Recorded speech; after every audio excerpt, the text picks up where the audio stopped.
नमस्कार दोस्तों, कैसे हैं आप सभी लोग। और आज हम एक नया सेशन चालू कर रहे हैं कक्षा 10वीं सत्र 2025-26 के लिए। आज से हम बेसिक जो मैथ्स है कक्षा 10वीं के लिए आज से हम चालू कर रहे हैं, क्योंकि बहुत सारे ऐसे छात्र होते हैं जिनके पास पर्याप्त कोचिंग की व्यवस्था नहीं होती है या पर्याप्त मटेरियल नहीं होता है, तो उनके लिए यह वीडियो बहुत ही लाभदायक होगा। मैं आपको अपना परिचय दे देता हूँ। मेरा नाम जयकांत प्यासी है और मैं एक टीचर हूँ। मैं आप लोगों के लिए अध्याय 1 से लेके सभी अध्याय के सभी प्रश्नावली के क्वेश्चंस और उसकी जो बेसिक जानकारी है वो सभी आपको देंगे। यदि आप मैथ्स में बहुत अच्छे तरीके से ट्रेंड होना चाहते हैं, बहुत अच्छे से मैथ्स सीखना चाहते हैं, तो आप इस चैनल को सब्सक्राइब कर लीजिए और वीडियो के साथ अंत तक ज़रूर बने रहें। जैसा कि आप देख रहे हैं कि अध्याय 1 में क्या है, वास्तविक संख्याएँ। क्या है वास्तविक संख्याएँ? तो हमें पता होना चाहिए वास्तविक संख्याएँ क्या होती हैं। देखिए, मैंने इसमें पहले से लिख रखा है कि हमें क्या क्या आज पढ़ना है। पूर्ण संख्याएँ, प्राकृत संख्याएँ और पूर्णांक, ये हमें इसमें पढ़ना है। जैसा कि आप थंबनेल में भी देख चुके होंगे। तो क्या कहलाता है ये हमें देखना है। हो सकता है बहुत सारे बच्चों के लिए पहले से पता हो, लेकिन यदि नहीं पता है तो ये बिल्कुल सरल भाषा में हम देखते हैं। ठीक है, सबसे पहले हम बात करते हैं। देखिए, इसको लिखने से पहले, देखो, परिभाषा लिखने से पहले हमें समझना बहुत ज़रूरी है। जो हमारी भाषा है उस भाषा में समझना बहुत ज़रूरी है। तो अध्याय 1 में सबसे पहला जो बेसिक है हमारी प्राकृत संख्या या पूर्ण संख्या, दोनों में से हम कोई भी पढ़ सकते हैं। जैसे सबसे पहले बात कर लेते हैं प्राकृत संख्याओं की। तो सभी बच्चों ने गिनती सीखी होगी, काउंटिंग सीखी होगी, 1 2 3 4 5। तो ये जो संख्या होती है ये कहाँ तक जाती है, इसकी कोई गिनती नहीं है कि ये कहाँ तक जाती है, ये बढ़ती ही जाती है। तो 1 से लेकर अनंत तक, क्योंकि जिसको गिना नहीं जा सकता वो कहलाता है अनंत। तो 1 से लेके अनंत तक की सभी संख्याएं क्या कहलाती हैं, प्राकृत संख्याएं कहलाती है। ध्यान देना बात को, कहाँ से, 1 से लेके। लेकिन यदि बात करते हैं पूर्ण संख्याओं की, तो यदि प्राकृत संख्याओं में हम जीरो को भी शामिल कर लें, जीरो को शामिल करने का मतलब क्या होता है कि यदि अभी यहाँ देखो प्राकृत संख्या कहाँ से चालू हो रही थी, 1 से, तो पूर्ण संख्या कहाँ से चालू होती हैं, 0 से। चलिए देखते हैं इसमें, इसकी परिभाषा में व्यवस्थित देख लेते हैं। तो हम लिखेंगे यहाँ पर वे संख्याएं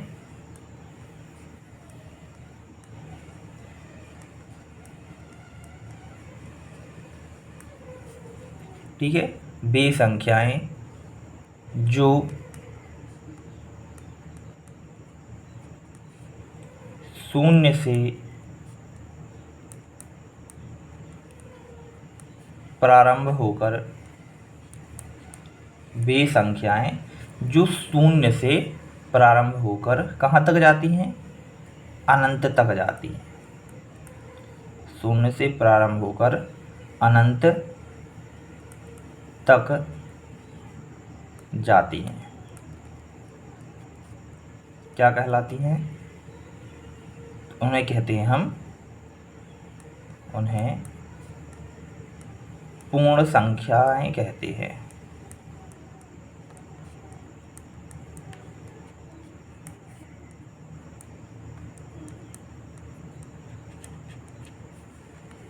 समझ में आ गई बात। वे संख्याएं जो शून्य से प्रारंभ होकर कहाँ तक जाती हैं, अनंत तक जाती हैं, उन्हें क्या कहते हैं, उन्हें हम कहते हैं पूर्ण संख्या। उदाहरण देख लेते हैं, जैसे 0 1 2 3, ऐसे ही ये आगे चलते जाएंगे। ठीक है, इनका कोई भी क्या नहीं है, अंतर नहीं है। और क्या लिखेंगे इसे, देखिए ये पूर्ण संख्या जो ये कहलाती है इंग्लिश में होल नंबर, तो इसको हम लिखेंगे इसे W से प्रदर्शित करते हैं, W से प्रदर्शित करते हैं।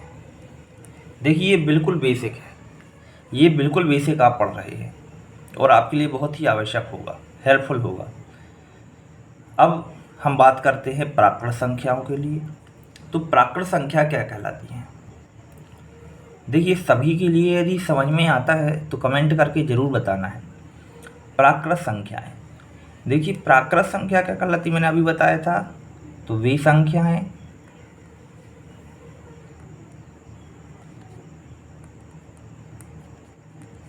जो, देखिए ये शून्य से प्रारंभ हो रही थी, लेकिन ये क्या हुई, जो एक से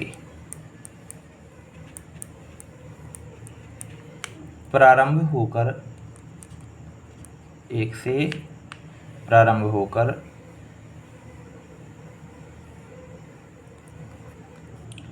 अनंत तक जाती हैं,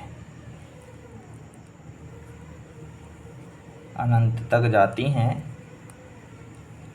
उन्हें प्राकृत संख्याएं कहते हैं।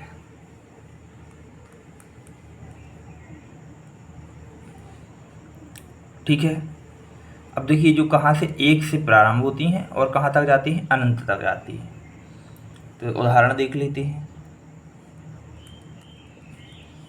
उदाहरण क्या हो जाएगा, 1 2 3। तो देखिए ये अंतर होता है प्राकृत संख्या और पूर्ण संख्या। तो 1 2 3 4 5 6 से चलती जाएंगी तो वो प्राकृत संख्या है, और यदि उसमें 0 शामिल कर लें तो वो पूर्ण संख्या बन जाती है। ठीक है। इसे हम क्या करते हैं, इसे n मतलब होता है नेचुरल नंबर, प्राकृत संख्याओं को कहते हैं नेचुरल नंबर। तो n से क्या करते हैं, प्रदर्शित करते हैं, n से प्रदर्शित करते हैं। बात समझ में आ गई होगी।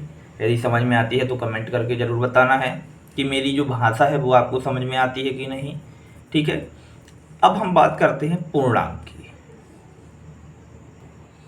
अब जो हम बात करने वाले हैं वो क्या है, पूर्णांक। पूर्णांक क्या कहलाता है, यदि किसी को पता हो तो आप बता सकते हैं।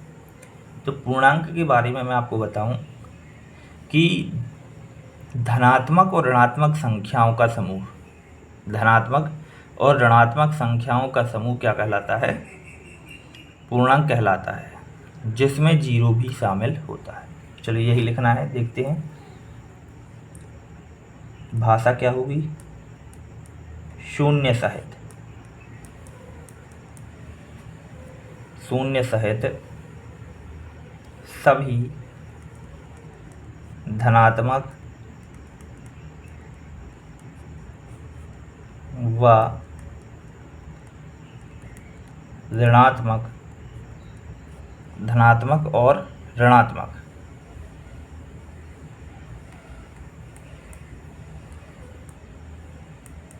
संख्याओं का समूह, संख्याओं का समूह पूर्णांक कहलाता है। ठीक है।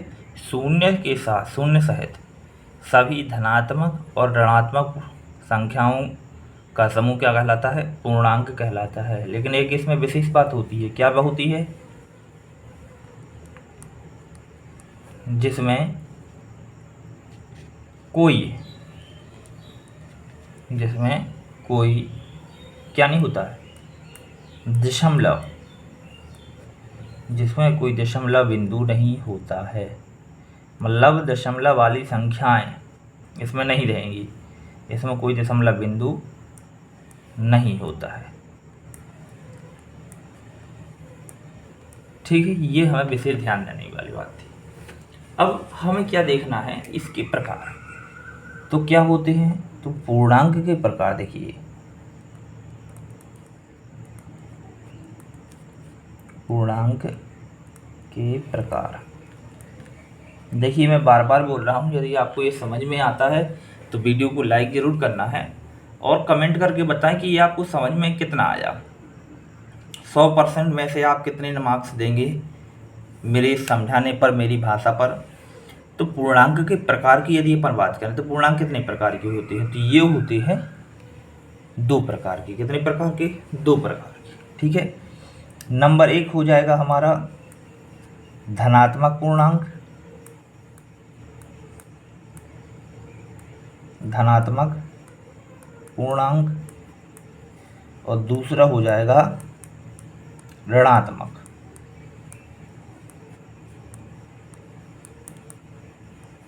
धनात्मक पूर्णांक और दूसरा ऋणात्मक पूर्णांक। ठीक है, ये हमारे 2 हो जाएंगे। तो धनात्मक क्या कहलाता है? अब सबसे पहले हम धनात्मक देखते हैं।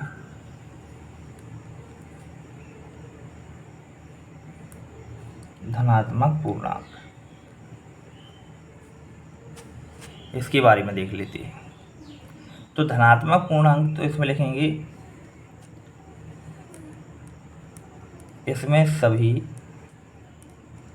इसमें सभी धनात्मक संख्याओं का समूह होता है। धनात्मक संख्याओं का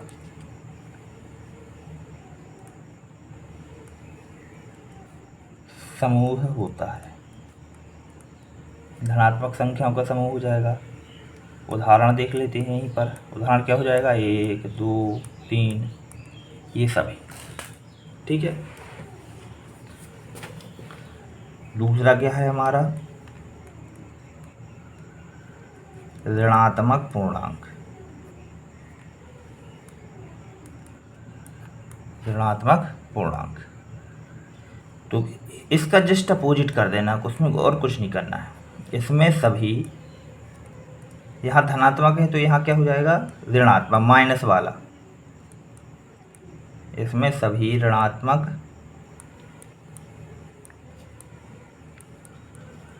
संख्याओं का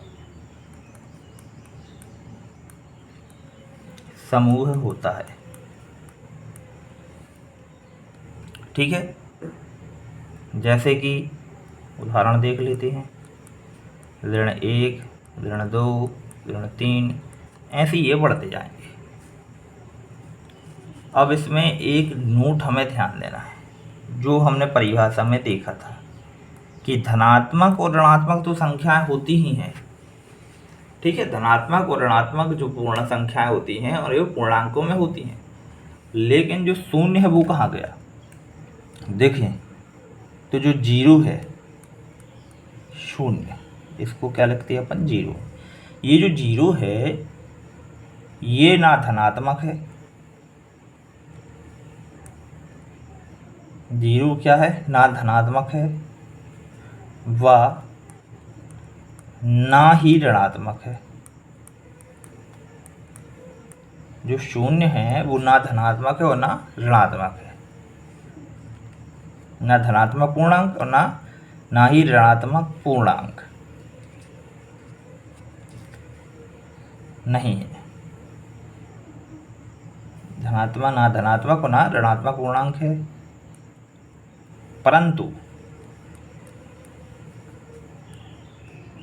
परंतु एक पूर्णांक है। देखिए, शून्य ना तो धनात्मक पूर्णांक में गिना जाएगा और ना ही ऋणात्मक पूर्णांक में। ये एक पूर्णांक तो है लेकिन ना धनात्मक है और ना ही ऋणात्मक। ठीक है, तो आज के लिए इतना पर्याप्त है और उम्मीद है कि आपको ये समझ में आया होगा। और यदि आपको ये समझ में आया है तो सभी लोग चैनल को फॉलो करें और अपने क्वेश्चन और कमेंट ज़रूर करें कि आपको समझ में आता है, कौन से चैप्टर में आपको दिक्कत जाती है, तो उस चैप्टर को मैं बहुत ही अच्छी तरीके से आप लोगों के लिए करवाऊँगा। ठीक है, मिलते हैं अगले वीडियो लेक्चर में। बहुत बहुत धन्यवाद।